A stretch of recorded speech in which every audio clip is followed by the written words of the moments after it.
Ready for the show? I'm ready to start. 10, 9, ignition sequence start. 6, 5, 4, 3, 2, 1, 0.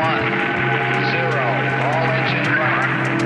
Liftoff. We have a liftoff. 32 minutes past the hour.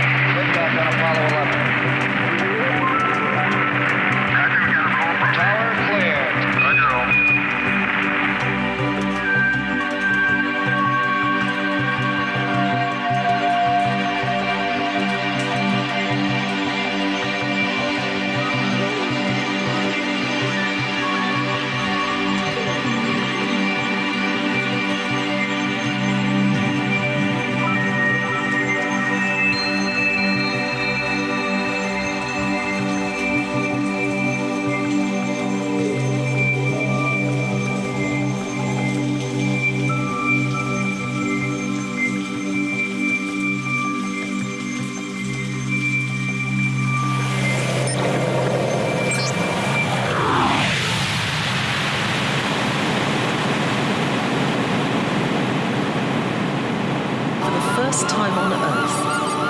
Technological intelligence reaching for the stars.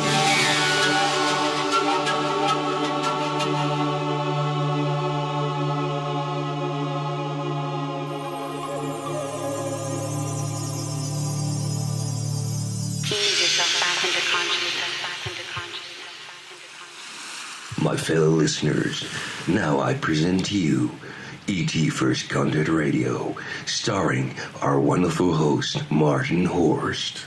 Yes, my friends, welcome to E.T. First Contact Radio. This is your host speaking, Martin Horst, with a very special broadcast. Today, we are already in May of this new year, 2018. The time is flying when you're having fun, and it's going to be a very interesting day today with a very interesting interview.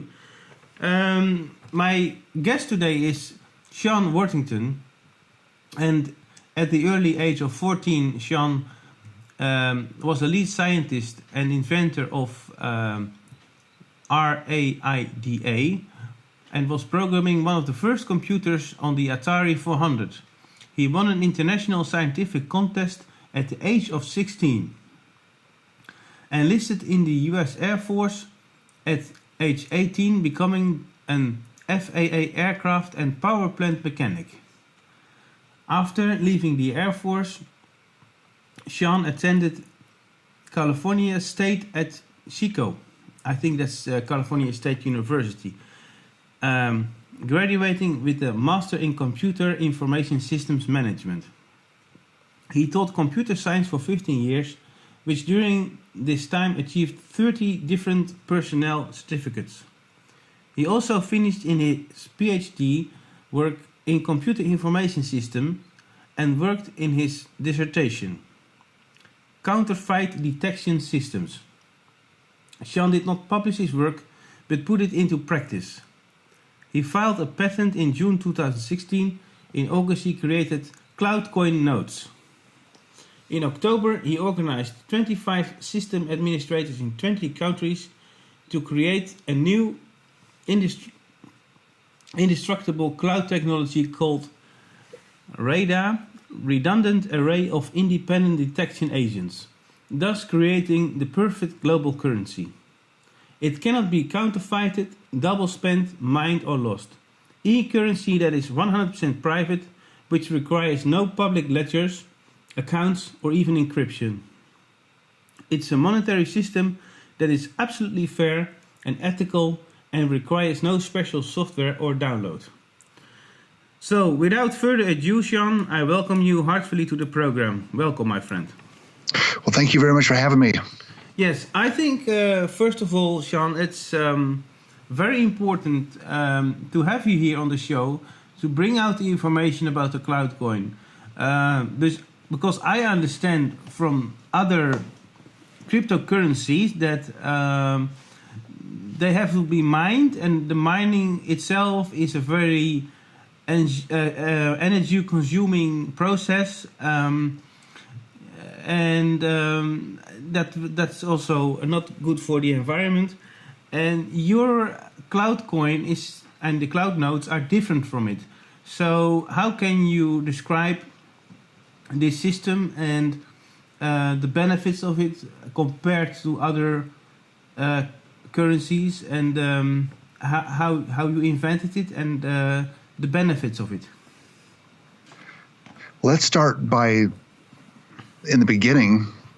And the beginning of CloudCoin was the realization that monetary systems are, in fact, information systems.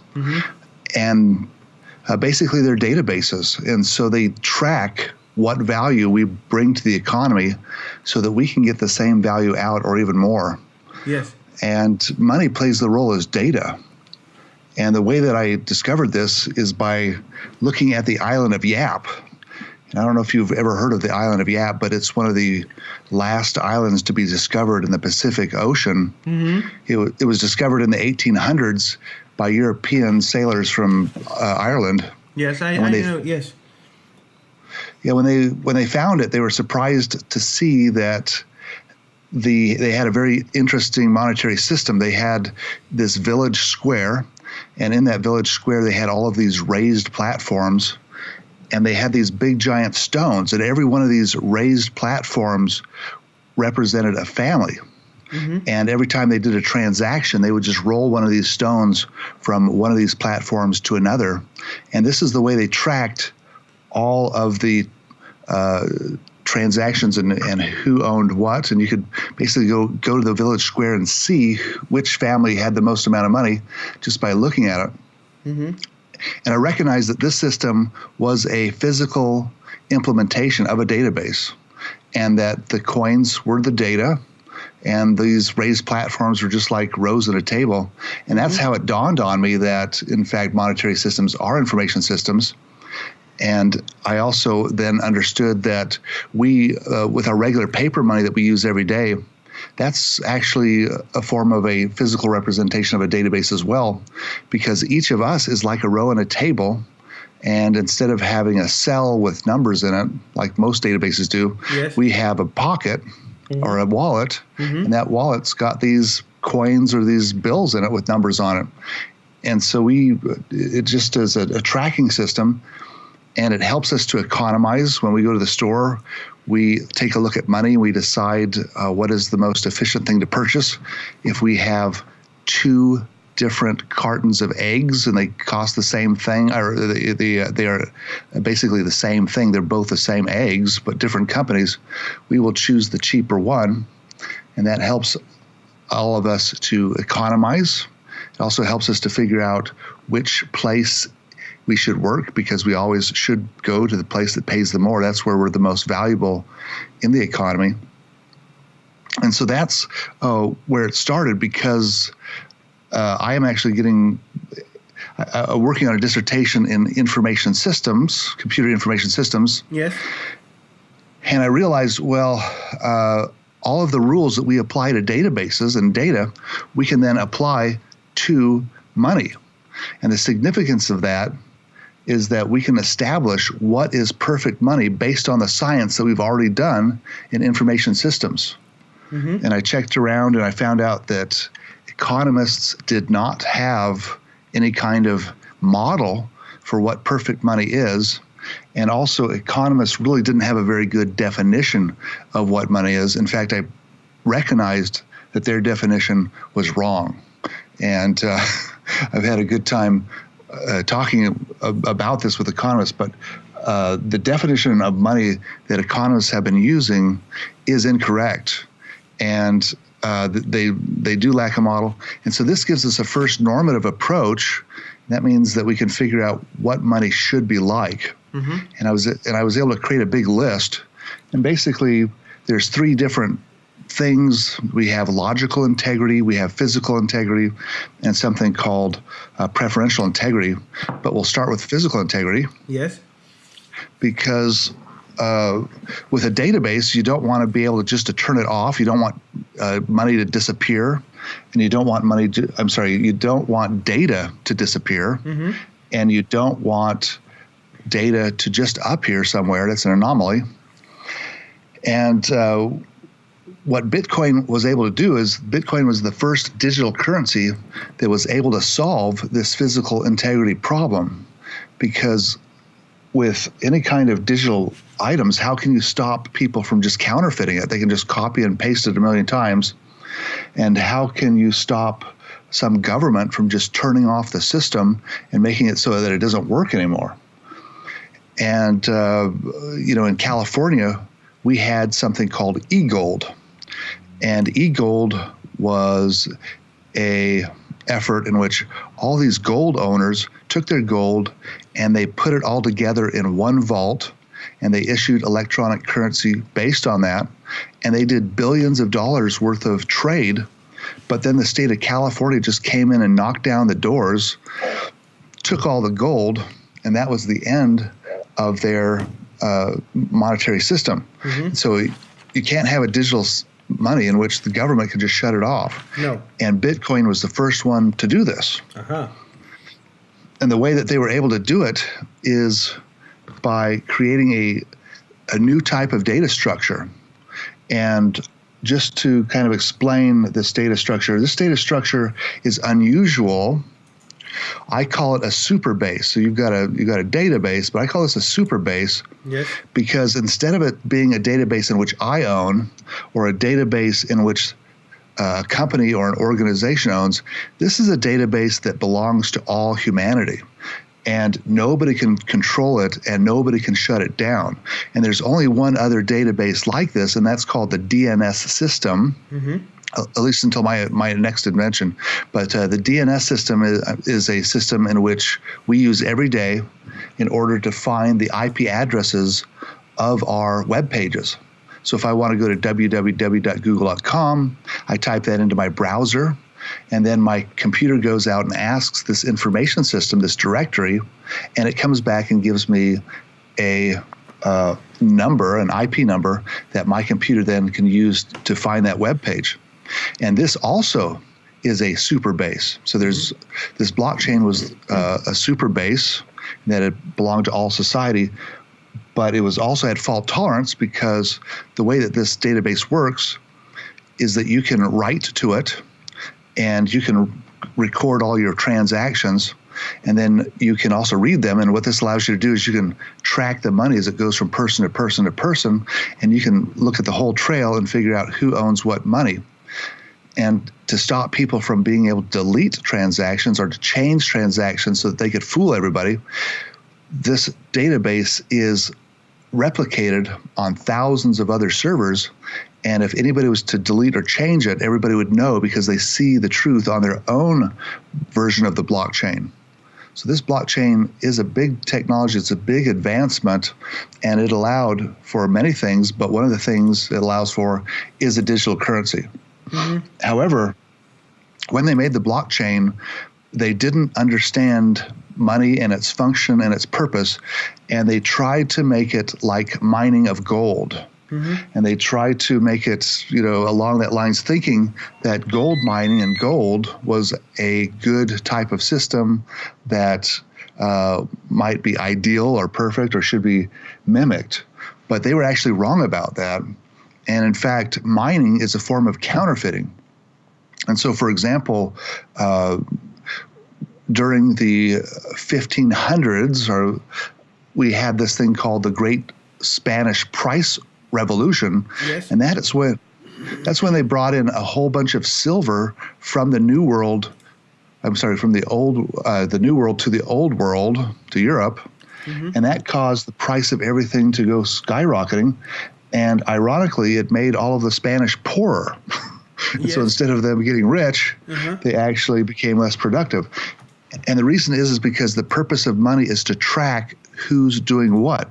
And it's supposed to make it so that if I want to buy something from you, I've got to prove to you that I added value to the economy, and I prove that by showing you my money. And whenever you go out and mine gold or silver, you're actually adding to the money supply, which is not necessarily a good thing. And so there's actually no mining that's necessary. All you need to do is have money that accurately tracks everybody's inputs. So I'm starting to get a picture. Yeah. So with this mining, they use, of course, a lot of electricity, and it cost about $3,000 worth of electricity to mine one Bitcoin. And of course, in the future, it's going to go up because of the algorithm. It'll go up to like $6,000 to mine a Bitcoin. And the problem of that is if the value of the Bitcoin drops below 3,000 or below the price that it costs to make one, then all of the people that are mining will shut off their servers. And that's a very bad thing because the whole system requires these miners to process these encryptions. The blockchain is 150 gigabytes and it keeps growing and growing, and it requires more and more processing power as computers encrypt and decrypt this blockchain. This encryption and the decryption, that requires a lot of processing power, which requires a lot of electricity, which costs a lot of money, and then it creates a lot of heat, and then you have to cool that, and that also requires a lot of electricity. And then you need processors, and that's a huge expense as well. But ironically, it's all unnecessary. So what we did is we created a model of what we thought would be perfect money. And of course, it had physical integrity, but it also had logical integrity. And as far as the physical integrity goes, part of that is that you should not be able to lose your money, permanently at least. And with Bitcoin, there's been 17 million Bitcoins mined, and over 4 million of those are believed to be permanently lost.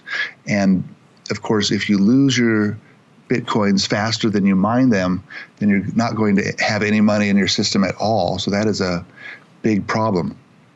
But we used the DNS system as a starting place, and we created a cloud-based system that does not track all the transactions that happen, but instead just checks to see if the money is authentic or not. And so with the Bitcoin, everybody has to have a username and password. These are basically private keys and public keys that allow them to manipulate or change their place on the public ledger. They have to have an account on the public ledger.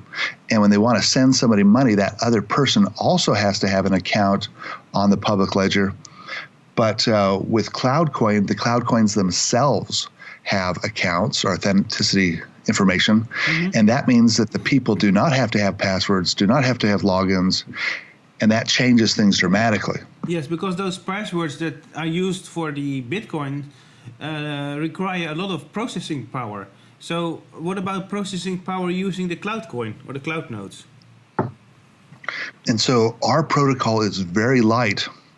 And you can think of it as like the DNS system, where the DNS system, you send it some information about the name of the server that you want to go to, and it gives you back an IP address within a split second. It requires very little processing power because it's just matching.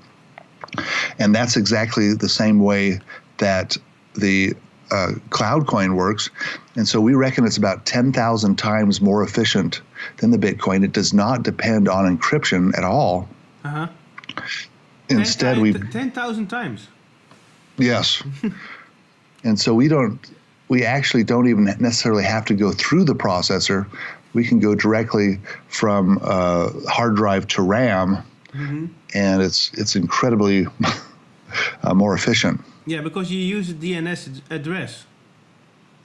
Well, we don't. We use a protocol that's like DNS. It's not. We do have to use the DNS system to make it work, but it's very light, like the DNS. Yes, I understand. Yes, and how many users are now able to use the CloudCoin? Well, we have about 10,000 users on our list of people that we've sent CloudCoins to. And so it's at least 10,000, and it could be quite a bit more. In fact, I'm pretty sure it is quite a bit more. Yes, and are there ways to because I know about those online trading programs where people make more money by I don't know exactly how it works, but by investing money in cryptocurrency and then to increase their value by speculating. And is the CloudCoin just for purchasing things online, or are there also ways to gain? So right now, CloudCoin is pretty much just for purchasing things and trading between people and keeping accounts of things. Mm-hmm. And so, if you wanted to buy and sell things all over the world and you didn't want to have any bank fees and you didn't want to have to pay any tariffs or taxes and you wanted it to be 100% private, then CloudCoin is a very good choice. It just so happens that since we think that CloudCoin is the most perfect currency, that it is going to be the best for everything. Now, we are trying to get on an exchange, and we have some verbal agreements from people to allow it to be on an exchange. And once that happens, then CloudCoin certainly could be used as an investment. People could speculate that it's going to go up in value, and they could buy it for that purpose. But really, CloudCoin is a money, and of course, Bitcoin is a money too. And just like any other money, it's not necessarily an investment, although people certainly have chosen to invest in Bitcoin and these cryptocurrencies, and they've gone pretty much overboard and crazy. We've had a big bubble because of that investment. So I think that I would not advise people to get into cryptocurrencies or CloudCoin as an investment. However, I will say that it is very clear that fiat government money goes down in value. Oh yes, because they print out more, and so a good cryptocurrency like CloudCoin, and I shouldn't call it a cryptocurrency because it is a cloud currency, but CloudCoin has a fixed amount, and what that means is that we're not going to make any more. And so in theory, it should go up in value all the time. Yes, because it has a fixed value, actually. That's right. Yes, and there's no speculation around it. And yes, I just happened to look today at the United States National Debt Chart. There's a real-time website that you can see the increase of the national debt from all countries, actually. And so the devaluation of the dollar and the euro, it's all the time happening, but the cloud coin is just stable. That's right. Because it's not dependent of any central bank or tax system. That's absolutely right. And so we would expect the price of everything to go down as we become more efficient, as new technologies are brought on board.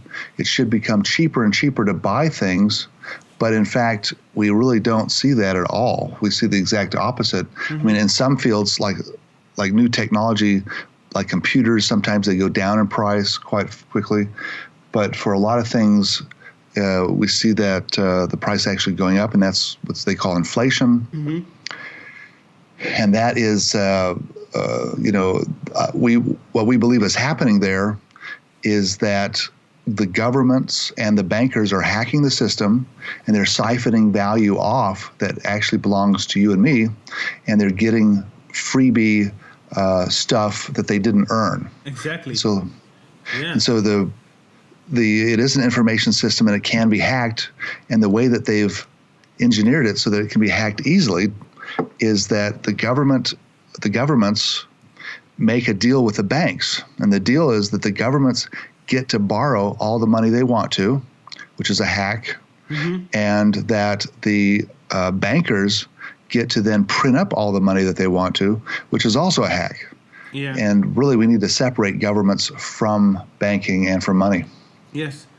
I must tell you, Sean, that what you did and what you created, your baby, let's say, your creation, it's a very innovative idea and project. And, well, it's of course part of the American dream, but you must have a very bright mind. And looking back at your history, what you studied, and, at the early age of 16 that you was involved in the Atari computer, So I must congratulate you on this beautiful idea.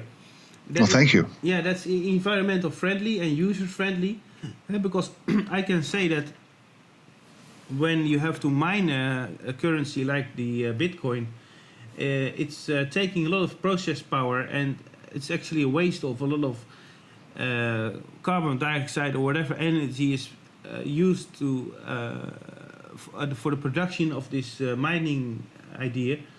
And because your CloudCoin is the only cryptocurrency that is not dependent of mining, I think the idea is just genius. Well, thank you. Yes.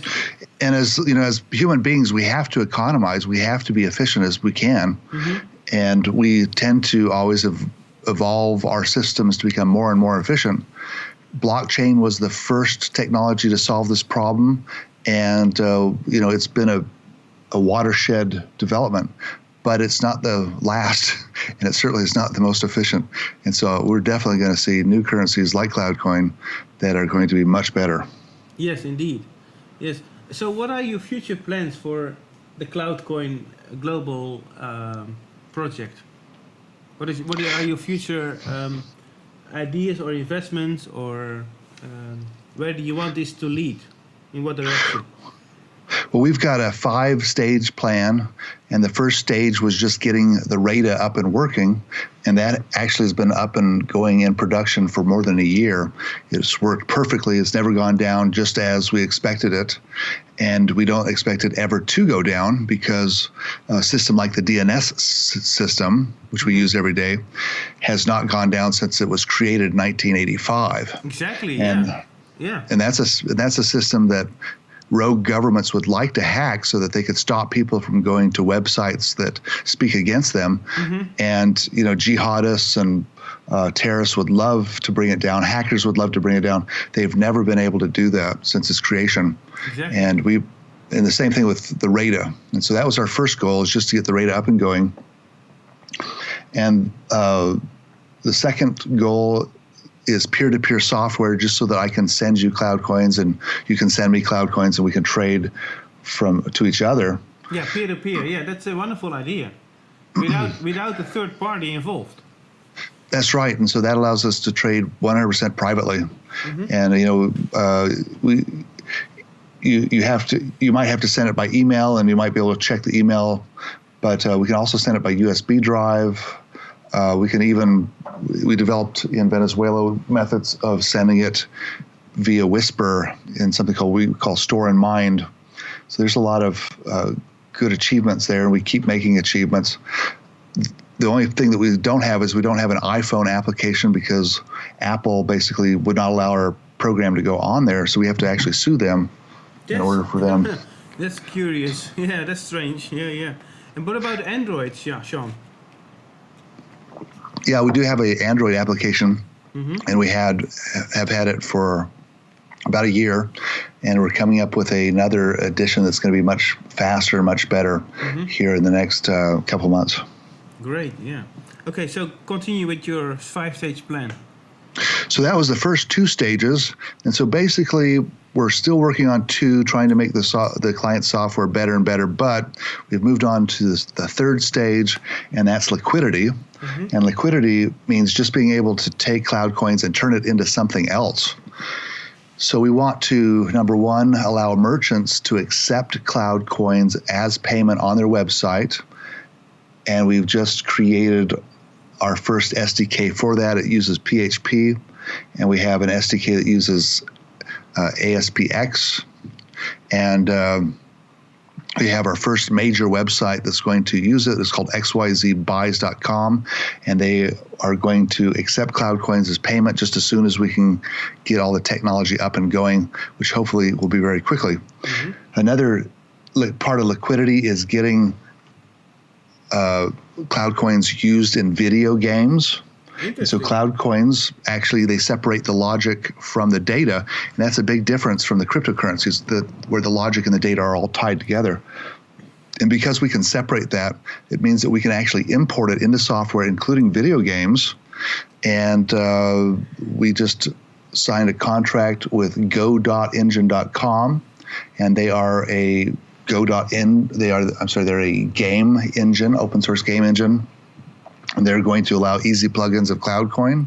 And we've also made a Unity SDK, and we're working with several software companies to make it so that CloudCoin can quickly go into video games and be used in that sector.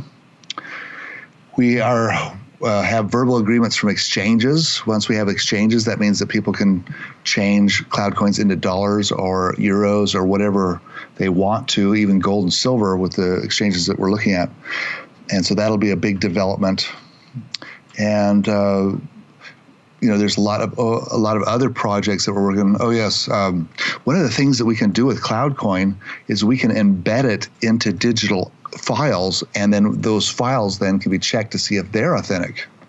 And so we've just created, or I should say, our marketing partners have created a website called Celebrium.com, and they sell authentic memorabilia from celebrities. And that is something that just went online, and they're doing pre-sales right now. But in the next 40 days, we expect people to be able to buy these digital collectibles, which are basically just JPEG images, but you know that they're actually authentic. And we can do the same thing with video game items. So we're working on this Liquidity, and we're going to be working on it for a while. And then once we get done with that, we plan on spending probably $1 million on marketing, because the fourth thing is marketing. Uh-huh. We're just going to tell everybody in the world about it once we're ready. And at that point, I think that we're really going to dominate everybody. And then we're going to the last phase is operations, just keeping things going. But we are creating a corporation called RADAC, and RADAC is it's the future of privacy. That's its slogan, the future of privacy. Yes. And the RADAC Corporation is going to develop all of these different uses, because digital currency is just one use of this RADA technology. The RADA technology is also a Superbase, but it allows us to get information in and out without having to log in and sign up for things.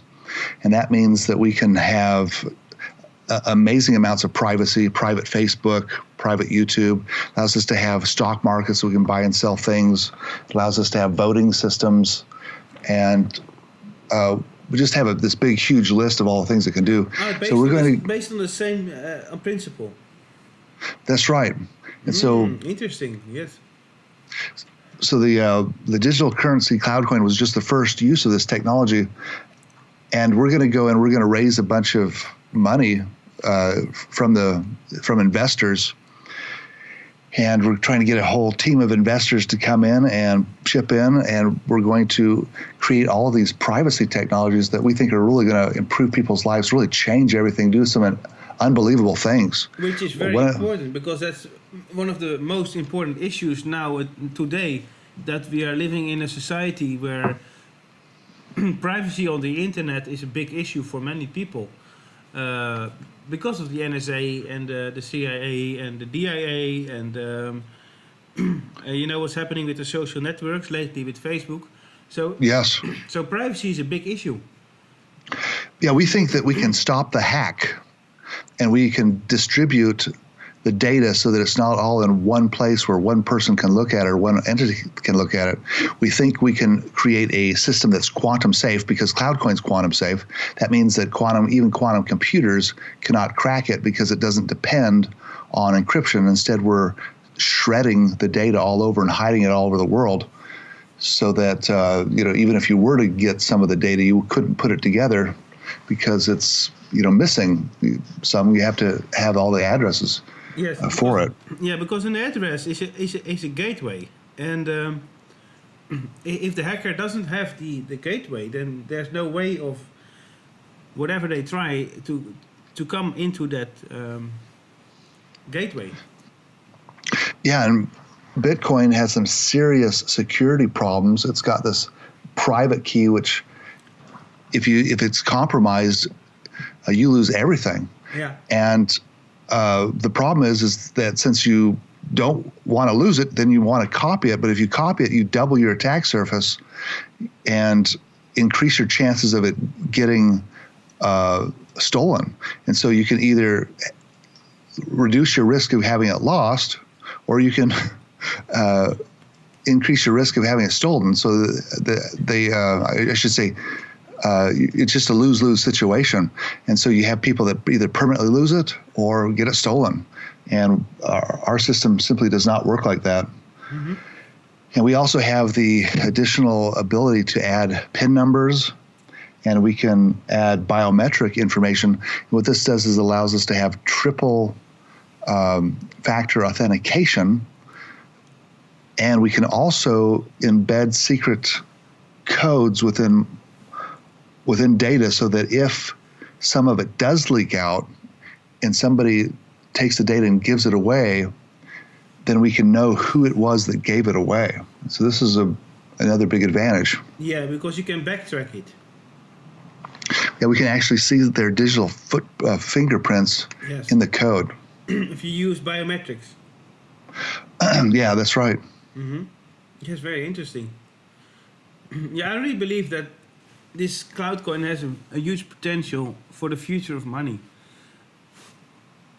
Well, I think it's the best that can be. I mean, there might be some things that are slightly better, but if our model is correct, we have the perfect currency, and we're just not going to find much better. I mean, we had to make some decisions, like with Bitcoin, they use fractions, and so that means that I can go buy something that might cost 0.0005872 Bitcoin, mm-hmm. and with CloudCoin, we have integers. And so that was a decision that we made. We actually can do fractions, but we made CloudCoin so that we can split it, and basically that allows everybody to double the amount of CloudCoins, or triple, or whatever, how much we split it, so that everybody ends up with more CloudCoins to try to make it a good usable unit of account, while not introducing or giving somebody extra CloudCoins and being able to, introduce that without actually earning them. Yes, I understand. Yes. And do you have any other ideas that you want to promote your project of the CloudCoin? And is there any way I can help with more interviews, or finding other radio stations for you or to have interviews? And how do you want to give this project publicity, my friend? Well, we like to talk about it, and we haven't done much speaking in Europe, and so I think you're actually one of the first European people that I've talked to. We've done a lot of interviews in America and also in Canada, mm-hmm. but I probably should get a publicist in Europe so that I can organize mass conversations there. So, anything that you can do with Europe would be helpful. Yeah, it would be great. I would be happy to help. But we do. Yeah, but actually my radio program is worldwide, so we have listeners from all over. And of course my YouTube channel has a huge reach globally, so this interview will be heard anywhere. That's wonderful. Mm-hmm. One of the things that we have a marketing partner, they're called digitalfrontiernews.com, and digitalfrontiernews.com is a website that if you go to, you can sign up for their newsletter, and you get my book for free. And my book is basically the white paper. I'm just getting ready to come out with a second edition of it, but it talks all about this technology. It compares with Bitcoin. It talks about what are perfect currencies, and so it might be very interesting to your listener to do that. Listeners. Sure. Yes. Can you repeat the website, please, Sean? It's called digitalfrontiernews.com. Mm-hmm. And they can also go to cloudcoin.global. That's our official website, and read more about CloudCoins. Yes, I saw that on your bio, cloudcoin.global. Yes. Mm-hmm. I am having the website here. So yes, are you also speaking on public events about the CloudCoin? Yes. This is a lot of people have been very interested in this subject, and I just got back from Canada. I was speaking to the Private Capital Markets Association of Canada, and they're basically a bunch of investors, and they were very interested in Bitcoins and digital money. And so I got to be their keynote speaker and tell them all about money and some new theories about money. And so I'm getting more and more talks like that. In July, I'll be a diamond sponsor at something called the Freedom Fest in Las Vegas. I heard about the Freedom Fest. It's a very interesting venue. So that is kind of the premier event for libertarians. And my underlying goal is to free everybody. And I believe in free markets and capitalism. I think that a lot of the things that go wrong in our society, in our economy, are caused because of the monetary system. And it makes everybody look bad, and it makes the free market look bad. And so I think that if we can improve the monetary system, that it's just going to improve everything. And so I look forward to being part of that, and not just I'm not just trying to make money. I really believe in freedom. Me and too, I hope to. friend. Yes, Sean. Very good. Yeah, freedom is very important, Sean. And as we look at the world today, how it's developing, with restrictions and regulations that are being increased, we need this free market and this free thinking. Entrepreneurs like yourself, because my radio program, Sean, is about free speech, and anybody with a genius idea can talk about it here. And it's a free service. I do it on a free donation, but any genius idea from free thinkers will be published on my YouTube channel so that people can learn more about it. And that's my goal, to make Absolutely. Yes. And I really appreciate that, because on most shows that I do, and I do a lot of them, I can only just say sound bites and talk really quick about things, but you've given me a lot of time, and that really gives a chance to explain things and make the argument. So I really appreciate your show. And I appreciate you as a free-thinking human being with a wonderful idea. And I must say that I had a friend in high school when I was the age of 14 myself, and his name was Jamie. And he was a genius with computers like yourself. Back then, in those days, he was working with a Amiga 2000 and a Commodore 64. And the things he was doing with the programming, for example, he was able to project dots or characters outside the screen of the Commodore, and this kind of things. He was a genius like yourself. Fantastic. Yeah. And you came up with this idea of the CloudCoin with security based on the DNS server system, which is indeed from 1985. And it's a very secure idea and secure, unhackable, safe way of communicating and sending currency. So maybe you can talk about your agenda and your next venues where people can find you, because I'm sure I have listeners from California and places that are close to you. So go ahead. Well, I have publicists that create my calendar for me, and so I do radio shows every week. I am just finished doing a whole bunch of tours. I went to Aspen, I went to Seattle, I went to Chicago, and of course I just got back from Toronto, Canada, speaking at their conference. And I've also teach community college, and I've used up all the days and some extra days from work. So I'm going to be trying to stay home for at least the next month or so. Yes, but, it's also important to have private time, and because it's important to find a balance between work and spreading your ideas and having private time. It's a very interesting challenge for myself as well, by doing interviews and having private quality time for myself. Yes, and it's I'm not a business person.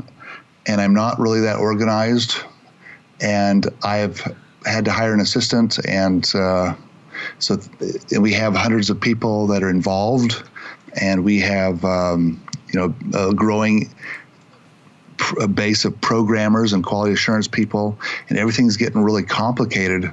And so it'll be nice that we create this RADAC corporation and have some accountants and people that can organize things, and so we can really become a professional organization instead of just me running around Yes. talking about stuff. Yes, well, you will attract the right people, I'm sure of it, because your idea comes from a scientific viewpoint and it's being brought into practice. It's running, there's a website, people are involved and people are enthusiastic about this idea. So anybody who's listening about CloudCoin and seeing Sean Worthington, this is one of the things that I'd like to do is I'd like to go to some kind of a conference for economists, because I think it would be very interesting to debate the ideas that I have as far as what money is. When I talk to economists, they say it's a store of value. They say it's a medium of exchange. And I simply disagree with that. I don't think that value can be stored. Value is something in your mind. It's a decision that you make. It's something logical. Medium of exchange. Medium of exchange is the how something travels from one place to another place or from a person to person. But I don't see money being a medium of exchange. I think that we have to store money on something like paper or gold coins or hard drives. But I don't see it that way. So I'd like to get in debates with economists, and I wouldn't mind also getting into some debates with the cryptocurrency people. I've stayed away from that, but I think I'm ready to start debating them as well. Yeah, that's a good idea. Maybe we can open a panel somehow with a multiple conference on Skype with other CEOs of digital currency. Yeah, that'd be wonderful. Yes. Well, Sean, are there any more important agenda items you want to share, or anything you want to let the listeners know that is important to know about the CloudCoin? Well, maybe just a couple things. If they go to our YouTube channel, they can see our virtual reality demonstrations where we're bringing money into the virtual world and then trading it within there and then taking it out. This is going to allow us to extend the economy into virtual spaces, and we're pushing that, trying to develop that. So that's something that's interesting. And also, we've just finished something called the Cloud Bank. The Cloud Bank is a bank that actually sits on your desktop. You can import money into it. It'll accept money and check it to see if it's counterfeited. It will then also allow you to basically withdraw. So you can deposit, withdraw. You can write checks. You can cash checks. It will do exchanges. And so we basically have a real bank that is on people's desktops. So that's another thing that's pretty interesting. Okay, later send me the link of your YouTube channel and I will embed it on the YouTube once it's published. Okay, great. Yeah. Okay, anything further, Sean? I think that'll do it. Okay. Well, you're always welcome to come back anytime on my show. And it was a privilege to have you here, sir. And I wish you all of the luck in the world with this system. And I might sign up on cloudcoin.global with an account and join the CloudCoin family in the world. Excellent. Okay, so call me anytime for further questions, what I can do in Europe. I'm glad to assist you. And my friends, this was a beautiful show with Sean Worthington, the founder of the CloudCoin. It's amazing that we are living in a world with so many brilliant minds like yourself, Sean. So thank you for being on the show. It's great to be here. Thanks for having me. Thank you, my friend, and all the luck in the world. And let's see if we can make this world a better place by contributing to the world with our brightest minds and to be inspired. Excellent. Okay. Thank you very much. Okay, bye-bye. Bye-bye. My friends, this was ET First Contact Radio with Martin Horst signing off right now. Thank you for listening. It was amazing. And I will be back next week with another other interesting guest. Thank you very much.